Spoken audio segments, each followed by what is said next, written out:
Exogroup: Insider Terms for Outsiders by Simone Hansen and Anna Smith. Introduction. What we will talk about today. Today, we will talk about several different topics. We will talk about what sparked the research, why I, Anna, joined Simone on her project. We will talk about our research question. Then, we will briefly discuss what makes our project different from others. We will then take turns talking about our literature review, and finally, we will go over our survey and interview, and finish off our presentation with our discussion questions. As someone who grew up in a very small community before heading off to a much larger city for college, I found there are many differences in how a community reacts toward insiders and perceived outsiders of those communities. And something that really stood out to me is how I never really heard anybody make like insults or comments about newcomers to the area. The most someone would say would be like, "Oh, they're not from around here" or something in like the Bellingham area. In comparison, back on Orcas Island, we make those comments all the time about, outsiders. It should be noticed that we don't always insult people all the time, but a lot of times if we use the word tourist, we are insulting them, while the word visitor is more of a polite term if we're talking about an outsider. And these terms are called exogroup terms or outgroup terms. This difference between these communities caused me to be curious, and that's what created this idea. What causes a community to create and use an exogroup term? Why I joined. Hi, Anna here. I joined Simone's idea for a few reasons. When I first read her topic, I found it very interesting, and the more I looked into it and researched it, I decided to join Simone on her project. After researching the term exogroup, I felt that studying exogroup terms is necessary because we currently live in a society where words, terms, and names can be taken as offensive, even without the intent to do so. By researching and identifying different exogroup terms, we can look at how and why they form, and to what degree they might be insulting. When looking at the how the term is used and received, we will be able to find out if these terms are meant to be insults or if they are not, and why they might be received as such. Also, as a Bellingham native, I was very curious to see if there were any exogroup terms that I didn't know of, and I really wish we could have done this research project for real. As most of us know, can be based off of many different things. And so, to shorten our research question, we decided to only focus on location-based communities, which are the easiest communities to separate out from a group of people. So for this project, we're separating community based off of not only the linguistic norm of an exogroup term, but also how closely they live together. However, this is not based off of like everybody lives in a city or everybody lives in a county. Instead, it's based off of how the people in the community are identifying where that boundary lies.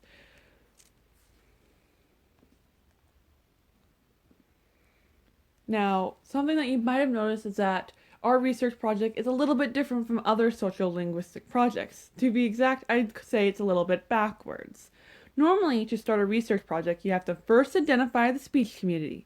And then the reason that we identify the speech community is that if you don't select your speech community correctly, the whole experiment can be set back. And they may have to be forced to restart it, or even their reports will just kind of be nothing. Like they won't actually get good information from the research they did because their speech community didn't match. For this project, however, it's less about which speech communities we're interviewing and more about how do people identify the speech community they're a part of. So the speech community is more of a separation after we've interviewed people. It should be noted that we are planning for this project to be interviewing people that we're in-group members of.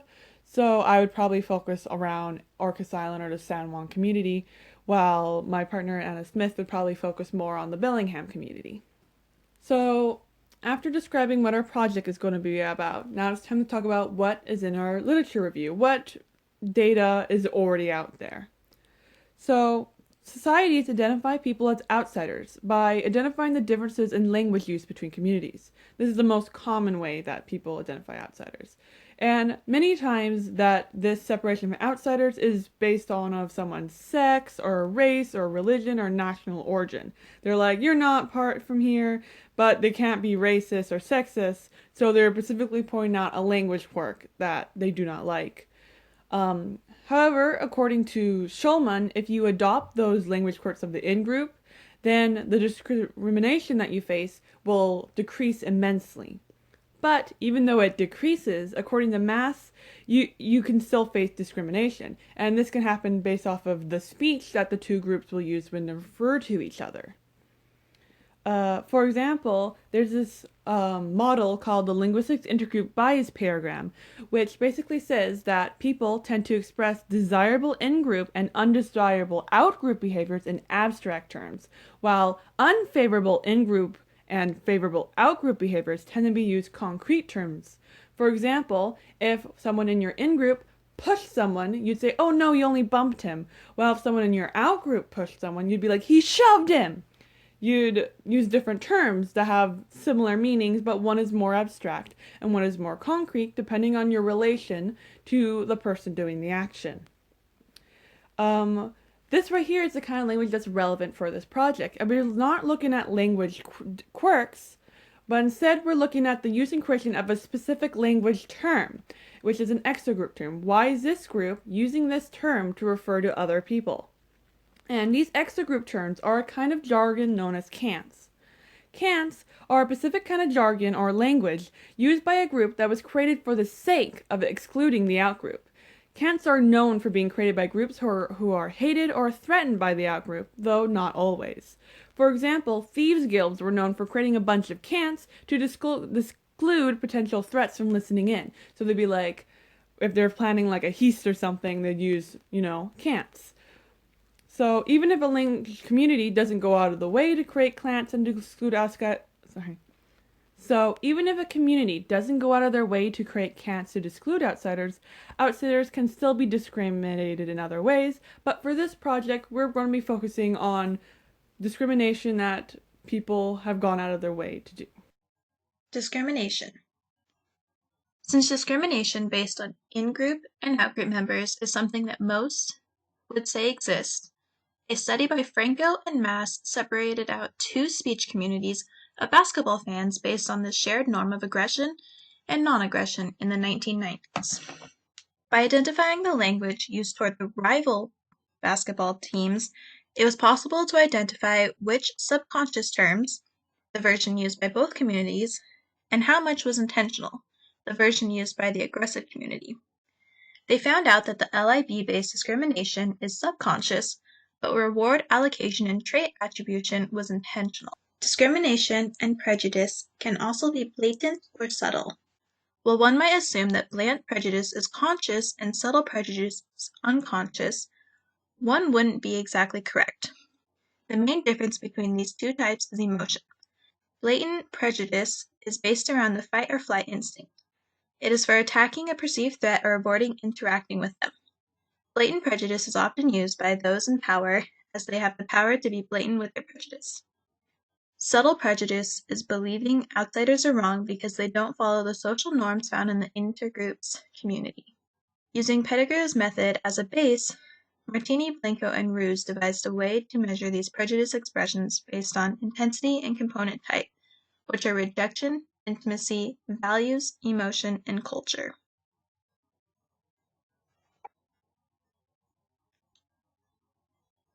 Being an outsider of your community. In Rachel Ann Denton's thesis, Hablo Español, You Know? Language and Identity in the Puerto Rican Diaspora, states that labels are often used not only as a claim to membership, but also to mark a distinction between self and an other. When exploring the relationship of Nuyorican and true Puerto Ricans, Nuyorican are Puerto Ricans that are excluded from the in-group because of migration. The cant Nuyorican was coined by the Puerto Ricans to separate and exclude the out-group, which influences their sense of identity as Puerto Ricans. They are identified as Puerto Ricans by non-Puerto Ricans, and yet are identified as Nuyorican by the true Puerto Ricans. The main thing true Puerto Ricans use to identify the outgroup is language. This is because most Nuyorican don't speak good or any Spanish due to growing up in the United States, in New York, during their childhood.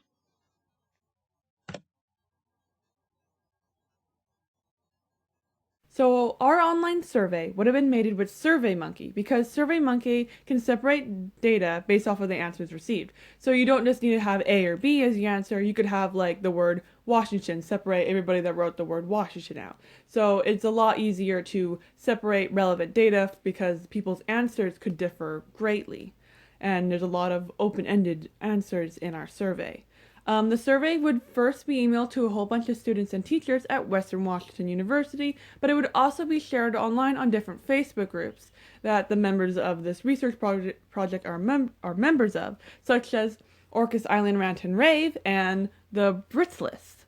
Also, within this survey, we would ask people, if they can, to please try sending this to 5 other members of their community using the snowball method. Our survey questions could be basically split up between 3 different kind of questions. First, questions which are about the speaker. They're basic facts like how old are they, where do they live, to get an idea about the surveyor. The second groups are the surveyor's relationship with the community that we're talking about. Like, do they feel like they're a member of this community? And different questions such as that. And the last set of questions are basically questions based off of how the community relates to surveyors and their perceptions of outsiders. For example, one of our questions was, can you rank on a scale to 1, which is hard, and 5, which is easy, how identifiable outsiders are?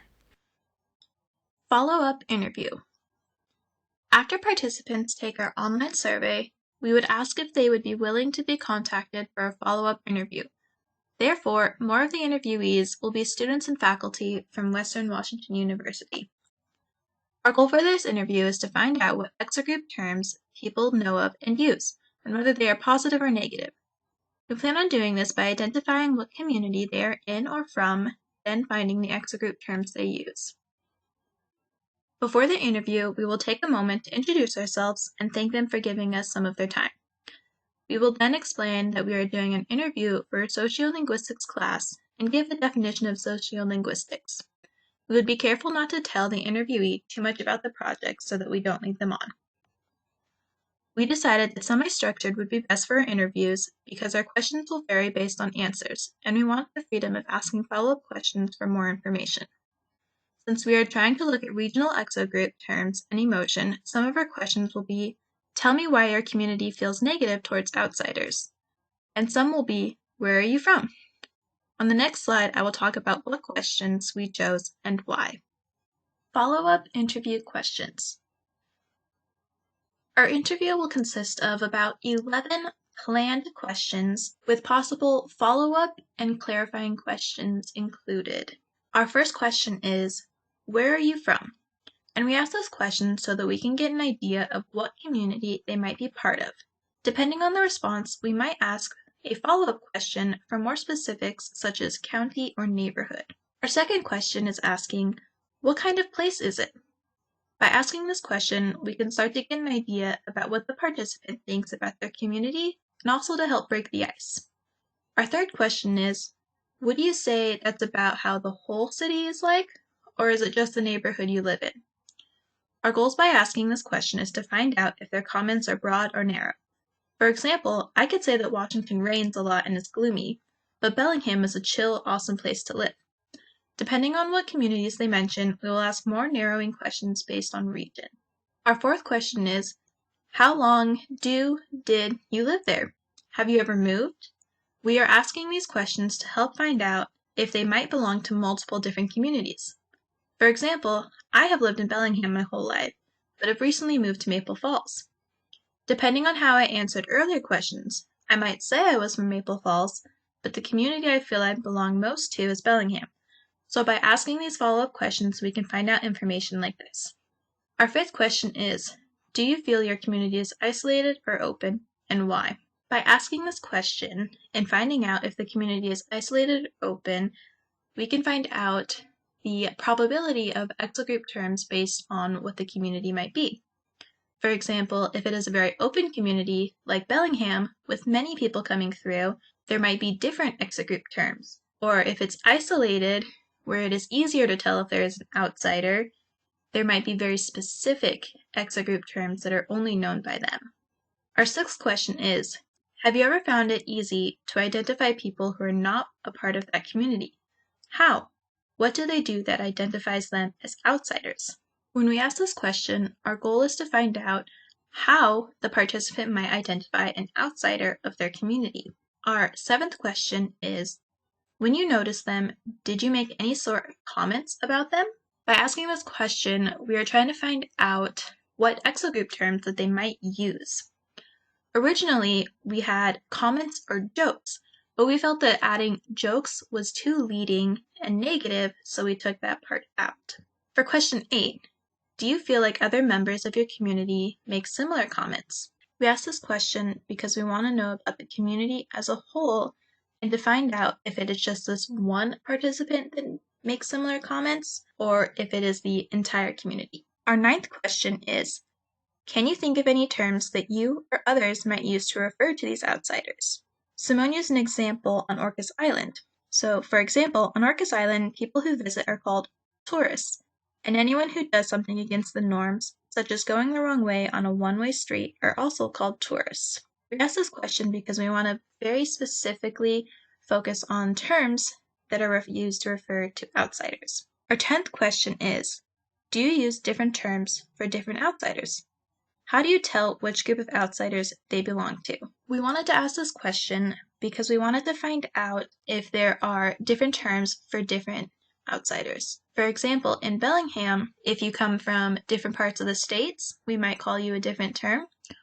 Or if you're from Canada, we might say something about that.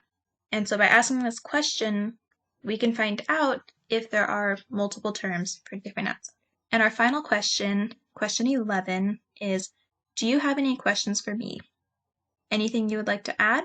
By asking this question, we can wrap up the discussion and find out if the participant does have any questions that I might be able to answer. Conclusion. Anna Smith. I thought our topic was really fascinating and would be interested in actually doing a research project on it. There isn't a lot of research done on the topic, so our possible conclusion of the research would be our own. I also think that fieldwork is hard. I like designing the survey and the interview questions, but actually going out and doing the interview would be challenging for me. I have a hard time processing audio information, so I would have to record the interview, and I know that is not always possible. Finally, after going through this process, I don't think it is for me. My future goals are to teach English as a second language, and I wanted to use my background in linguistics to support that. Maybe someday I will find a topic about English as a second language and sociolinguistics that interests me enough to pursue it. I really like this idea, which is why I picked it, but I think it's a little bit too ambitious. The problem is, there isn't a lot of research on this subject. So, in a way, I delved into a deeper subject than I probably should have. So rather than identifying what causes a community to create an exogroup term, it'd make more sense to do a project about how a specific community can use those terms and feels about the terms, and if outsiders even notice the term, and keep the cause research on the back burner until we learn more about the communities and more about the terms themselves, because there isn't really much about this. Discussion questions. Our 3 discussion questions are, do you know of any exogroup terms from your community? If so, what community and what are they? How do you think new exogroup terms are created? Do you think they are created with positive or negative thoughts? What size of community do you think creates the most exogroup terms? Neighborhoods, towns, counties? Bibliography.